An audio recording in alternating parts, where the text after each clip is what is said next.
ಎರಡು ಬಾರಿ ನಮ್ಮನ್ನ ನಾನು, ಯಡಿಯೂರಪ್ಪನವರು, ಬೊಮ್ಮಾಯಿ ಅವರು, ವಿಜಯೇಂದ್ರ ಅವರು, ಪ್ರಹ್ಲಾದ್ ಜೋಶಿ ನಾವೆಲ್ಲರೂ ಕೂಡ ಎರಡು ಬಾರಿ ಕೇಂದ್ರದ ನಾಯಕರು ನಮ್ಮನ್ನು ಕರೆಸಿದ್ರು. ಮೊದಲನೇ ಬಾರಿ ಅಮಿತ್ ಶಾ ಅವರು ರಾಷ್ಟ್ರೀಯ ಅಧ್ಯಕ್ಷರ ಜೊತೆ ಒಂದು ಮೀಟಿಂಗ್ ಆಯಿತು, ಸುಮಾರು 4-5 ಗಂಟೆಗಳ ಕಾಲ. ಆಲ್ಮೋಸ್ಟ್ ಆಲ್ ಆಗಲೇ ಫೈನಲೈಸ್ ಆಯಿತು. ಎರಡನೇ ಬಾರಿ ಸಂಸದೀಯ ಮಂಡಳಿಯ ಮುಂದೆ ನಮ್ಮನ್ನು ಕರೆದಿದ್ರು. ಚರ್ಚೆ ಆಯಿತು, ಸುದೀರ್ಘವಾದ ಚರ್ಚೆ. ಹೊಸ ಮುಖಗಳಿಗೂ ಅವಕಾಶ ಕೊಟ್ಟಿದ್ದಾರೆ, ಹಳೆ ಮುಖಗಳನ್ನು ಇಟ್ಕೊಂಡಿದ್ದಾರೆ. ಹಳೆ ಬೇರು ಹೊಸ ಚಿಗುರು, ಕೂಡಿರಲು ಮರಸೊಬಗು, ಅದು ಬಿಜೆಪಿಯ ಧರ್ಮ. ಆ ಕೆಲಸವನ್ನು ಮಾಡಿದ್ದಾರೆ. ಯಾರ್ಯಾರು ಈಗಾಗಲೇ ನನಗೆ ಟಿಕೆಟ್ ಸಿಕ್ಕಲ್ಲ ಅಂತೇಳಿ ಮಾಧ್ಯಮದಲ್ಲಿ ಮಾತಾಡ್ತಾ ಇರೋದು, ಸೋಷಿಯಲ್ ಮೀಡಿಯಾದಲ್ಲಿ ಮಾತಾಡಿರೋದನ್ನ ದಯವಿಟ್ಟು ವಿನಂತಿ ಮಾಡ್ತೀನಿ, ಅವ್ರ ಹತ್ರ ದಯವಿಟ್ಟು ಮಾತಾಡಬೇಡಿ. ಕೊನೆಯವರೆಗೂ ಕಾಯಿ ಅವಕಾಶ ಇದೆ. ಎಲ್ಲವನ್ನ ನಮ್ಮ ರಾಷ್ಟ್ರೀಯ ನಾಯಕರು ನೋಡ್ತಾ ಇದ್ದಾರೆ. ಯಾರಿಗೆ ಟಿಕೆಟ್ ಸಿಗಲ್ಲ ಅಂತ ಹೀಗೆ ನೀವೇ ಊಹಾಪೋಹ ಕಲ್ಪನೆಗಳನ್ನು ಮಾಡಬೇಡಿ. ಪಾರ್ಟಿ ಕರ್ನಾಟಕದಲ್ಲಿ 28ಕ್ಕೆ 28 ಸ್ಥಾನ ಗೆಲ್ಲಬೇಕು ಅನ್ನೋ ದೃಷ್ಟಿಯಿಂದ ಅಭ್ಯರ್ಥಿಗಳ ಆಯ್ಕೆಯನ್ನು ಮಾಡ್ತಾ ಇದ್ದಾರೆ. ಆದ್ರಿಂದ ಎಲ್ಲರೂ ಕೂಡ ಭರವಸೆ ಇಟ್ಕೊಬೇಕು, ನಮಗೆ ಸಿಗುತ್ತೆ ಅನ್ನೋ ಭರವಸೆ ಇಟ್ಕೊಂಡು ಕೆಲಸ ಮಾಡಬೇಕು.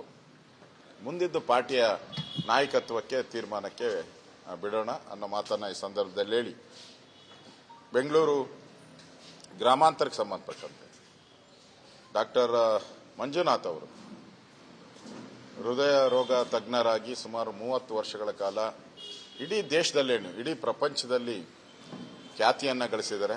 ಒಬ್ಬ ಸಮಾಜ ಸುಧಾರಕರಾಗಿ ಕೆಲಸ ಮಾಡಿದ್ದಾರೆ. ಅವರು ನಮ್ಮ ಬೆಂಗಳೂರು ಗ್ರಾಮಾಂತರ ಕ್ಷೇತ್ರದಲ್ಲಿ ಈಗಾಗಲೇ ಅವರು ಕೂಡ ಸ್ಪರ್ಧೆ ಮಾಡ್ತಾರೆ ಅನ್ನೋ ಮಾತುಗಳು ಕೂಡ ಬಂದಿದೆ. ಚರ್ಚೆನೂ ಕೂಡ ಆಗಿದೆ, ಅವ್ರ ಬಗ್ಗೆ ಚರ್ಚೆನೂ ಕೂಡ ಆಗಿದೆ. ನಮ್ಮ ಕೋರ್ ಕಮಿಟಿಯಲ್ಲೂ ಚರ್ಚೆ ಆಗಿದೆ. ಅವರು ತೀರ್ಮಾನವನ್ನು ಈಗ ಮಾಡಿದ್ದಾರೆ, ಒಪ್ಕೊಂಡಿದ್ದಾರೆ. ಅಂದರೆ ಅವರು ರಾಜಕೀಯಕ್ಕೆ ಬರೋಕ್ಕೆ ಒಪ್ಕೊಂಡಿದ್ದಾರೆ. ಇನ್ನು ಯಾವಾಗ ಪಾರ್ಟಿ ಸೇರ್ತಾರೆ ಏನು ಅನ್ನೋದು ಇನ್ನೂ ಗೊತ್ತಿಲ್ಲ.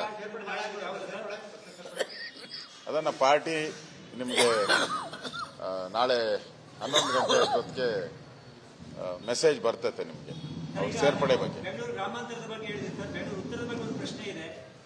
ಸದಾನಂದ ಗೌಡರು ಹೇಳ್ತಾ ಇದ್ರು, ನಾನು ಸೈಲೆಂಟ್ ಆಗಿದ್ದೆ, ನನ್ನೆಲ್ಲರೂ ರಾಜ್ಯ ನಾಯಕರು ಕರ್ಕೊಂಡು ಬಂದು ಮತ್ತೆ ಚುನಾವಣೆ ಇದೆ ಅಂತ ಹೇಳಿದ್ರು. ಈಗ ಚುನಾವಣೆಯಲ್ಲಿ ನಮ್ಗೆ ಅವಕಾಶ ಕೊಡದೆ ಹೋದ್ರೆ ನಂಗೆ ಬೇಸರ ಆಗುತ್ತೆ ಅಂತ. ಜೊತೆಗೆ ನಮಗಿರೋ ಮಾಹಿತಿ ಈಗ ನಿಮ್ಮೆಲ್ಲರ ಒತ್ತಾಯದ ಅಥವಾ ನಿಮ್ಮೆಲ್ಲರ ಅಭಿಪ್ರಾಯದ ಮೇಲೆ ಶೋಭಾ ಕರಂದ್ಲಾಜೆ ಬೆಂಗಳೂರು ಬರ್ತಾರೆ ಅಂತ. ಹೌದಾ? ನಾವೆಲ್ಲರೂ ಕೂಡ ಸದಾನಂದ ಗೌಡರ ಮನೆಗೆ ಹೋಗಿದ್ದು ನಿಜ, ವಿನಂತಿ ಮಾಡಿದ್ದು ನಿಜ, ನಿಲ್ಲಬೇಕು ಅಂತ ಹೇಳಿದ್ದು ನಿಜ, ಅವ್ರಿಗೆ ಕೊಡಬೇಕು ಅಂತ ಟಿಕೆಟ್ ನಮ್ಮ ಇಡೀ ನಾರ್ತ್ ಪಾರ್ಲಿಮೆಂಟರಿ ಕ್ಷೇತ್ರದಲ್ಲಿ ಅವ್ರಿಗೆ ಟಿಕೆಟ್ ಕೊಡಬೇಕು ಅಂತ ಹೇಳಿದ್ದು ನಿಜ. ಅದು ಸದಾನಂದ ಗೌಡರಿಗೂ ಗೊತ್ತಿದೆ. ಆ ದೃಷ್ಟಿಯಿಂದ ನಾವೇನು ಸದಾನಂದ ಗೌಡರಿಗೆ ವಿರೋಧ ಇಲ್ಲ. ಅವರು ನಮ್ಮ ಮುಖ್ಯಮಂತ್ರಿಗಳಾಗಿ ಕೆಲಸ ಮಾಡಿದ್ದಾರೆ, ಇಲ್ಲಿ ಸಂಸದರಾಗಿ ಕೆಲಸ ಮಾಡಿದ್ದಾರೆ. ನಾವೆಲ್ಲರೂ ಅವ್ರ ಪರವಾಗಿನೇ ಬ್ಯಾಟಿಂಗ್ ಮಾಡಿರೋವಂಥದ್ದು. ಉಳಿದಿದ್ದು ಕೇಂದ್ರ ಮತ್ತು ಭಗವಂತನಿಚ್ಛೆ. ಅದರಿಂದ ನಮ್ಮ ಸಪೋರ್ಟು ಇವತ್ತಿಗೂ ಈಗಲೂ ನಾವು ಸದಾನಂದ ಗೌಡರಿಗೆ ನಮ್ಮ ಬೆಂಬಲವನ್ನ ಹೇಳಿದ್ದೀವಿ.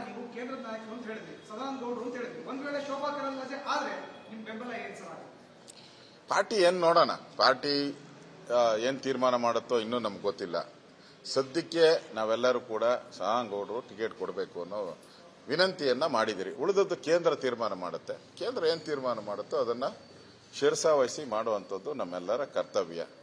ಸದ್ಯಕ್ಕೆ ಹೌದು, ನೆನ್ನೆ ಎಲ್ಲ ಫೋನ್ ಮಾಡಿದ್ರು. ಗೋಪಾಲಯ್ಯನವರು, ಅಶ್ವತ್ಥನಾರಾಯಣ ಎಲ್ಲರೂ ನಮ್ಮ ಜೊತೆನೇ ಇದ್ರು. ಎಲ್ಲರೂ ಫೋನ್ ಮಾಡಿದ್ರು. ಕೆಲವರೆಲ್ಲ ಸ್ಥಳೀಯ ಅಭ್ಯರ್ಥಿಗಳಿಗೆ ಅವಕಾಶ ಕೊಡಿ ಅನ್ನೋ ಮಾತನ್ನು ಕೇಳಿದ್ದಾರೆ. ಸೊ ಎಲ್ಲವನ್ನ ನಾವು ಕೇಂದ್ರದ ಗಮನಕ್ಕೆ, ರಾಧಾಮೋಹನ್ ಜಿ ಅವರು ಇಲ್ಲೇ ಇದ್ದಾರೆ, ಅವ್ರ ಗಮನಕ್ಕೂ ನಾವು ತರ್ತೀರಿ, ಮಾತಾಡ್ತೀರಿ. ಕೊನೆವರೆಗೂ ನಮ್ಮ ಪ್ರಯತ್ನ ಇದ್ದೇ ಇರ್ತೈತೆ. ಆದ್ರೆ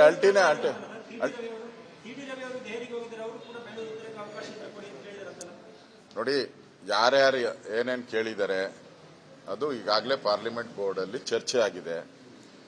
ಪಾರ್ಲಿಮೆಂಟ್ ಬೋರ್ಡು ನಮ್ಮಲ್ಲಿ ಅತ್ಯುತ್ತಮವಾದಂಥ ಒಂದು ಸಂಸ್ಥೆ. ಅಲ್ಲಿ ಏನ್ ಮಾಡ್ತದೋ ಅದೇ ಫೈನಲ್. ನಾವು ಸಲಹೆ ಕೊಡ್ಬೋದು ಅಷ್ಟೇ. ಅದರಿಂದ ಟಿಕೆಟ್ ಕೊಡುವಂಥದ್ದು ನಮ್ಮ ನ್ಯಾಷನಲ್ ಬೋರ್ಡ್. ಅನುಕ್ಷಣದ ಸುದ್ದಿಗಳಿಗಾಗಿ ವಿಸ್ತಾರ ನ್ಯೂಸ್ ಯೂಟ್ಯೂಬ್ ಚಾನೆಲ್ ಸಬ್ಸ್ಕ್ರೈಬ್ ಮಾಡಿ. ಹೊಸ ಸುದ್ದಿಗಳ ನೋಟಿಫಿಕೇಶನ್ಗಾಗಿ ಬೆಲ್ ಐಕಾನ್ ಕ್ಲಿಕ್ ಮಾಡಿ. ಲೇಟೆಸ್ಟ್ ಅಪ್ಡೇಟ್ಸ್ಗಾಗಿ www.vistaranews.com ವೆಬ್ಸೈಟ್ಗೆ ವಿಸಿಟ್ ಮಾಡಿ. ಅಂಗೈಯಲ್ಲೇ ಜಗತ್ತಿನ ಸುದ್ದಿ ತಿಳಿಯಲು ವಿಸ್ತಾರ ನ್ಯೂಸ್ ಕನ್ನಡ ಆಪ್ ಡೌನ್ಲೋಡ್ ಮಾಡಿ.